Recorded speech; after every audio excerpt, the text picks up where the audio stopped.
धीरूभाई अम्बानी जो एकजना Indian business tycoon मानिन्छन्, उनले पोस्ट गरेको निकै नै रोचक कुरा छ हात्ती र कुकुरको बारेमा।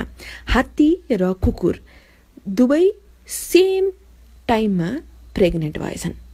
3 महिनापछि कुकुरले त 6वटा पपिज जन्मायो। 6 महिनापछि फेरि ऊ गर्भवती भयो र 9 महिनापछि फेरि त्यसरी नै पपिज जन्मायो। चलिरह्यो।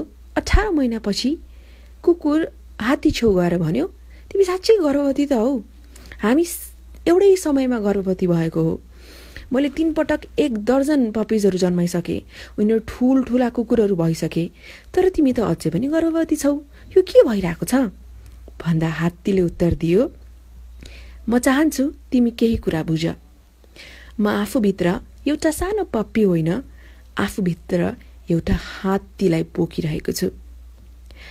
म मात्र 2 वर्षमा 1 पटक जन्म दिन्छु र जब मेरो सन्तानले धरतीमा पाइला टेक्छ, पुरा पृथ्वीले त्यो महसुस गर्छ।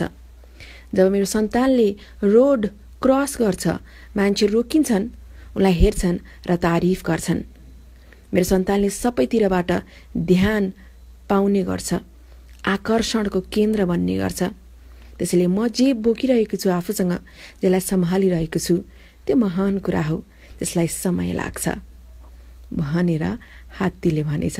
सो तपाईँको केसमा पनि कसरी रिलेट गर्न सक्नुहुन्छ भने वरिपरि देख्दाखेरि सबैको ठिकठाक भइरहेछ बा, कोही पैसा कमाए, कोही जबमा राम्रो गरेको गरे, कोही रिलेसनसिपमा बाँधिए, कसैको बिहा भयो, कसैको बच्चा भयो, तर तपाईँलाई लाग्दैछ मेरो त केही भइरहेको छैन, मेरो त केही ठिकठाक छैन भने सुन्नुहोस्, अरूको कुरा हेरेर ईर्ष्या गर्ने, आफूमा अब एकदम मेरो त मलाई त विश्वासै छैन भन्ने खालको नेगेटिभ कुरा गर्ने भन्दा पनि तपाईँको पनि सही समय आउँदैछ।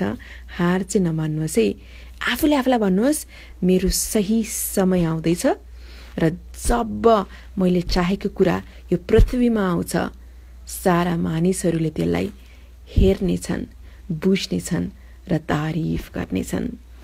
So my friend, be positive, तपाईँको जे हुन्छ बेस्ट हुन्छ। राम्रोसँग बस्नुहोस् है र यो कुरा मन पर्यो भने सेयर गर्नुहोस् है।